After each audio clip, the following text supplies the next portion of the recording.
पिछले वीडियो में अपन ने डिस्कस किया था कि रीडिस्ट्रीब्यूशन के कौन कौन से मेथड हैं। इस वीडियो में अपन डिस्कस कर रहे हैं कि रिपीटेड डिस्ट्रीब्यूशन मेथड हो गए थे, ये अपन ने डिस्कस कर लिए थे।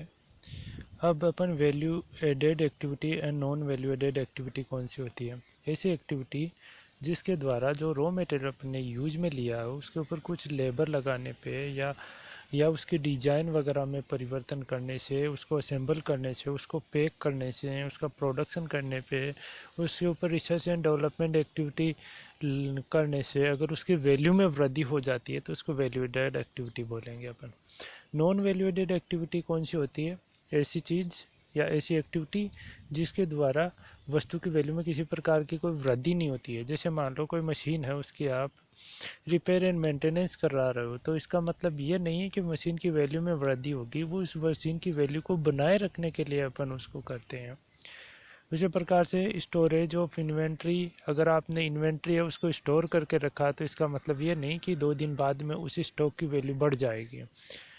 और बिल्डिंग का जैसे मेंटेनेंस है, उस सिचुएशन में भी अपने किसी प्रकार के बिल्डिंग की वैल्यू में कोई वृद्धि नहीं होती। इंस्पेक्शन आप बार बार कर रहे हो तो ऐसा नहीं है कि वस्तु की या स्टॉक की वैल्यू में वृद्धि हो जाएगी। मूविंग मटेरियल है, मूविंग मटेरियल जैसे मान लो कि ऐसे इक्विपमेंट है, ऐसे टूल्स जिसको आप रेगुलरली यूज में लेते हो, जैसे कार वगैरह, इन सब चीज़ों की वैल्यू में किसी प्रकार का कोई वृद्धि नहीं होगी।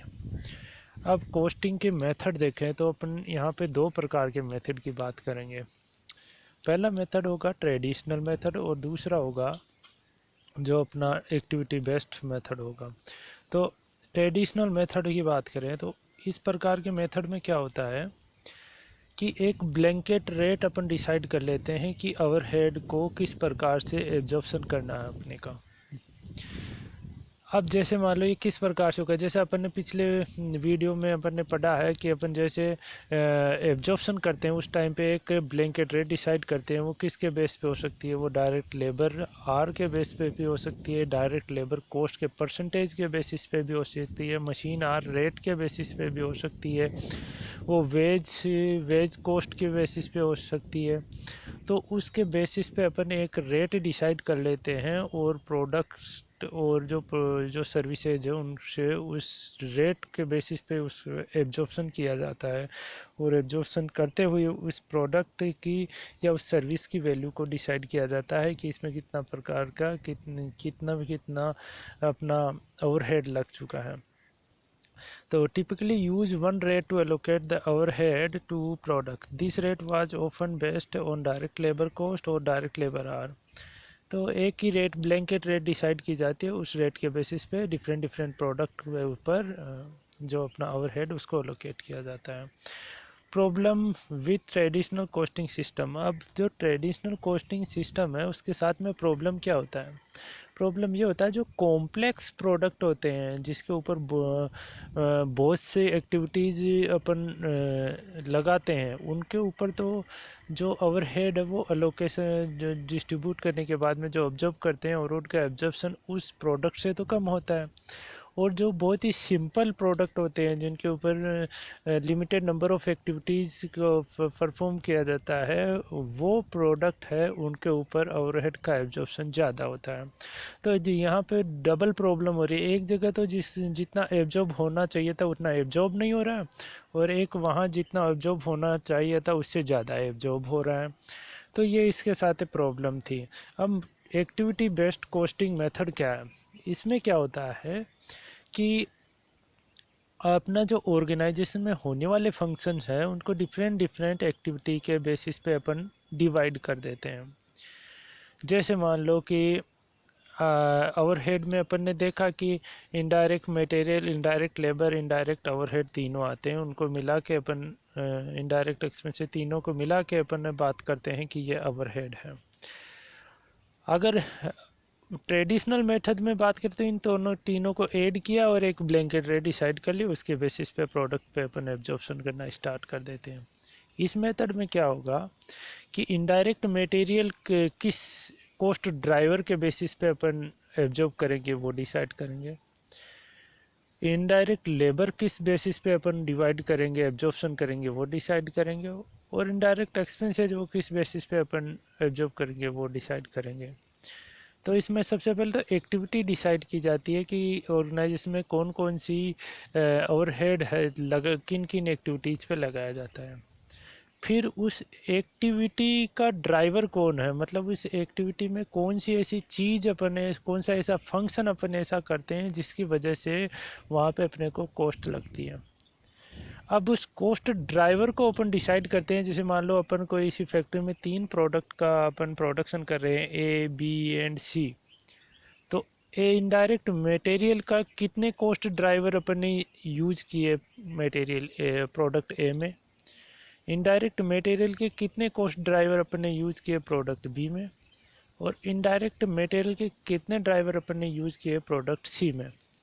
तो अपन क्या करें, जो इनडायरेक्ट मटेरियल है उसकी जो टोटल कॉस्ट है उसको जो टोटल कॉस्ट ड्राइवर से सबसे पहले तो अपन डिवाइड करेंगे और कॉस्ट पर ड्राइवर अपन निकाल लेंगे। और फिर उस कॉस्ट पर ड्राइवर को प्रोडक्ट 1 ए बी एंड सी उनके जितने ड्राइवर अपन ने यूज में लिए हैं उससे मल्टीप्लाई करते हुए इसको डिस्ट्रीब्यूशन किया जाएगा। तो यहाँ पे अपन अगर स्टेप्स की बात करें तो सबसे पहले अपन आइडेंटिफाई करते हैं किसको, एक्टिविटीज़ को। फिर कॉस्ट ड्राइवर कौन कौन से उस एक्टिविटी उनको आइडेंटिफाई करेंगे। फिर ओवरहेड की रेट डिसाइड करेंगे। ओवरहेड की रेट कैसे डिसाइड करेंगे, activity cost divided by total number of cost driver. और फोर्थ नंबर पे क्या करेंगे, ओवरहेड कॉस्ट को असाइन करेंगे। असाइन कैसे करेंगे, cost per activity driver multiply by cost driver used in activity in A product है। तो ये होगा अपना एक्टिविटी बेस्ड कॉस्टिंग। ये एक एग्जांपल के थ्रू अपन समझ सकते हैं इसको। अब बेनिफिट की बात करें और लिमिट्स की बात करें एक्टिविटी बेस्ड कॉस्टिंग की, तो ये बताता है कि अपना जो कॉस्ट कंट्रोल है उसको एफिशिएंट बनाता है। कॉस्ट कंट्रोल को एफिशिएंट कैसे बनाएगा, जो प्रोडक्ट को जितना अपने को कॉस्ट असाइन होनी है उतना ही असाइन होगा, तो अपने उस प्रोडक्ट की रियल कॉस्ट अपने को मालूम पड़ेगी और उस कॉस्ट कंपैरिजन के द्वारा अपने कंपटीटर के जो प्रोडक्ट उसकी कॉस्ट को देखते हुए अपन अगर अपनी कॉस्ट ज़्यादा है तो अपन कॉस्ट को रिड्यूस किए जा सकते हैं। और यह बेटर मैनेजमेंट डिसीजंस के लिए भी अपने को सहायता प्रदान करता है। अगर लिमिट की बात करें तो ये बहुत ज़्यादा एक्सपेंसिव होता है। एक्सपेंसिव कैसे होता है, कोई भी ऑर्गेनाइजेशन है उसको सबसे पहले अपने को एक्टिविटीज़ में डिसाइड करना पड़ेगा। उसके बाद में एक्टिविटी के लिए कौन सा कॉस्ट ड्राइवर रेस्पॉन्सिबल है अपने को वो भी पता करना पड़ेगा। तो एक बड़ी कॉम्प्लेक्स प्रोसेस है अगर अपनी इसकी बात करें तो। अब अपन ABC कॉस्टिंग मेथड जो एक्टिविटी बेस्ड कॉस्टिंग मेथड है वो अपन कब काम में लें, जब अगर प्रोडक्ट की लाइन बहुत ज़्यादा है वहाँ पे, और ड्राइवर अपन ईजिली अपन आइडेंटिफाई कर सकते हैं तब, और product greatly differ in volume manufacturing and complexity. जैसे मान लो कि प्रोडक्ट ए बी एंड सी इनकी वॉल्यूम भी डिफरेंट डिफरेंट है और इनकी प्रोसेस भी बहुत ही कॉम्प्लेक्स है और एक दूसरे से काफ़ी डिफर करती है। तो इस सिचुएशन में अपने को ABC कॉस्ट मेथड लेना चाहिए।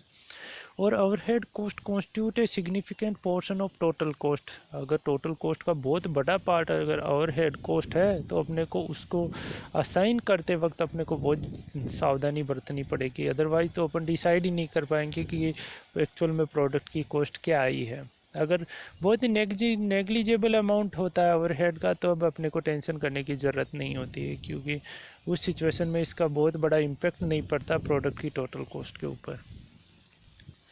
अब इसमें तो level of activity under ABC method, अब यूनिट लेवल पे भी अपन बात कर सकते हैं, बेच लेवल पे भी बोल सकते हैं, प्रोडक्ट लेवल पे भी, फैसिलिटी लेवल पे भी। तो इसमें लेवल का मतलब यह होता है कि जो एक्टिविटी है प्रति एक यूनिट के ऊपर कितनी एक्टिविटी लगी अपन वैसे भी डिसाइड कर सकते हैं, या फिर एक बेच के ऊपर कितनी लगी, या एक पर्टिकुलर प्रोडक्ट लाइन के बेसिस पे कितनी लगी, या एक फैसिलिटी लाइन के बेसिस पे कितना लगे, ये भी अपन देख सकते हैं। Thank you.